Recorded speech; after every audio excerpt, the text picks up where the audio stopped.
Ibadah yang tidak boleh kita tinggalkan dalam keadaan apapun, dalam kondisi apapun, dalam suasana apapun adalah ibadah sholat.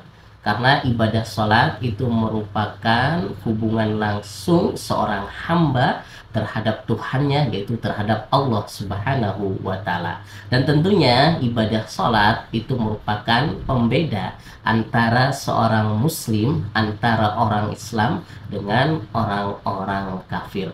Maka kalau kita mengaku sebagai orang Islam yang mengakui bahwasanya Allah sebagai Tuhan kita dan Nabi Muhammad sebagai Nabi kita, sebagai utusan Allah, maka jangan pernah sekali-kali meninggalkan sholat. Seandainya pun kita lalai, seandainya pun mungkin kita lupa, ketiduran lah, atau kita lupa waktunya dan lain sebagainya, maka segeralah untuk dikodok, maka segeralah untuk diganti sholatnya di lain waktu atau di waktu ketika kita ingat belum melaksanakan sholat. Maka sekali lagi Al-Fakir menekankan kepada diri Al-Fakir dan umumnya kepada semua umat Islam, jangan pernah meninggalkan sholat dalam keadaan apapun, dalam kondisi apapun, dalam suasana apapun, mau susah, mau senang, mau sedih, mau sakit, mau sehat, tetap laksanakan sholat, jangan pernah kita tinggalkan. Mau berpergian kemanapun tetap harus sholat, jangan pernah kita tinggalkan. Allahu Rabbuna Karim. Jagalah sholatmu, jangan pernah engkau tinggalkan. Karena selain sholat itu merupakan kewajiban buat kita, tetapi sholat itu merupakan kebutuhan buat kita semuanya. Kalau kita selalu istiqomah dalam melaksanakan sholat yang Allah wajibkan kepada kita, maka Allah akan menjaga diri kita. Allah akan melindungi diri kita. Dan tentunya Allah akan mencukupi semua kebutuhan-kebutuhan kita. Maka sekali lagi, jangan pernah meninggalkan sholat. Ayo perbaiki diri kita dengan cara memperbaiki sholat kita. Insya Allah kalau sholat kita jaga, kalau sholat kita terus perbaiki, maka Allah pun akan memperbaiki hidup kita. Allahu Rabbuna Karim. Sholat yang Allah wajibkan bagi kaum muslimin, bagi orang-orang Islam dalam satu hari itu ada 5 waktu, yaitu sholat subuh, sholat duhur, sholat asar, maghrib, dan isya. Itulah 5 waktu sholat yang harus dikerjakan bagi kaum muslimin setiap harinya, dan tentunya jangan sampai pernah ditinggalkan. Makanya kalau sudah datang waktu sholat, maka bersegeralah ambil air wudhu, kemudian laksanakan sholat fardu tersebut. Kalau bisa sholatnya datang ke masjid dan lakukan secara berjamaah. Karena apa?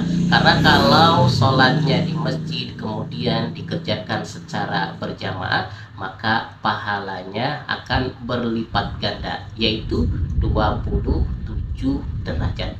Maka ayo jangan pernah kita tinggalkan sholat kita yang Allah sudah tentukan dalam sehari ada 5 waktu. Allahu Rabbuna Karim. Quran surat Al-Ankabut ayat 45, Allah berfirman, A'udzubillahi minasyaitonirrajim. Bismillahirrahmanirrahim. Innas sholata tanha anil fahsai wal munkar. Sesungguhnya salat itu mencegah dari perbuatan-perbuatan keji dan perbuatan-perbuatan mungkar. Ingat 3B, buka, baca, dan berpikir. Maka sekali lagi, jangan pernah meninggalkan sholat, karena dengan sholat insya Allah kita semua akan terhindar dari perbuatan-perbuatan keji dan perbuatan-perbuatan munkar. Allahu Rabbuna Karim. Perbedaan orang yang sholat sendirian dengan orang yang sholat secara berjamaah yaitu pahalanya 1:27. Kalau orang yang sholatnya sendirian, maka dia akan hanya memperoleh satu pahala tok. Tetapi kalau orang yang sholatnya dilakukan secara berjamaah, maka pahalanya yang akan didapatkan yaitu 27 derajat. Selain itu, kalau orang yang sholatnya secara berjamaah, dilakukan secara berjamaah, maka tingkat diterimanya sholatnya oleh Allah Subhanahu wa Ta'ala itu akan peluangnya akan lebih besar dibandingkan dengan orang yang sholat secara sendirian. Maka Al-Fakir mengajak kepada diri Al-Fakir dan umumnya kepada kaum muslimin semuanya dimanapun berada, ayo lakukan sholat secara berjamaah. Kalau bisa lakukan secara berjamaah di masjid. Agar apa? Agar kita bisa khusyuk dan tentunya sholat kita bisa diterima lebih besar peluangnya oleh Allah Subhanahu wa Ta'ala. Allahu Rabbuna Karim. Ibadah sholat itu tidak hanya membawa ketenangan hidup di dunia saja, tetapi juga di akhirat. Makanya kalau hidup kita ingin tenang, hidup kita ingin bahagia di dunia ini, terlebih ingin bahagia di akhirat nanti, maka jaga sholat kita, jangan sampai kita meninggalkan sholat. Dan tentunya terus perbaiki sholat kita. Insya Allah, Allah pun akan memperbaiki hidup kita.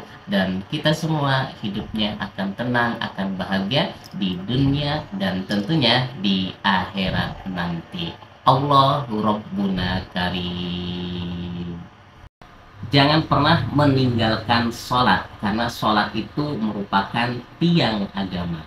Maka kalau kita bisa terus istiqomah dalam melaksanakan sholat dan terus memperbaiki sholat kita, maka hidup kita akan tenang, hidup kita akan bahagia. Karena apa? Karena dalam hati kita, dalam pikiran kita terus berbaik sangka kepada Allah Subhanahu wa Ta'ala. Tetapi kalau kita selalu lalai dalam sholat kita, apalagi berani meninggalkan sholat, maka hidup kita akan dipenuhi dengan kekacauan, hidup kita akan dipenuhi dengan gelisahan, akan dipenuhi dengan kesedihan, dengan penuh masalah. Karena apa? Karena tiang yang ada dalam diri kita, fondasi dalam diri kita itu rapuh, sehingga badai-badai godaan-godaan yang ada di dunia ini bisa menggoda kita. Maka sekali lagi, ayo perbaiki terus sholat kita, perbaiki terus ibadah kita, dan tentunya laksanakan terus sholat kita, sehingga apa? Sehingga Allah pun akan menjaga kita, sehingga Allah pun akan memperbaiki hidup kita, sehingga fondasi hidup kita akan kuat dan kokoh. Allah Rabbuna Karim.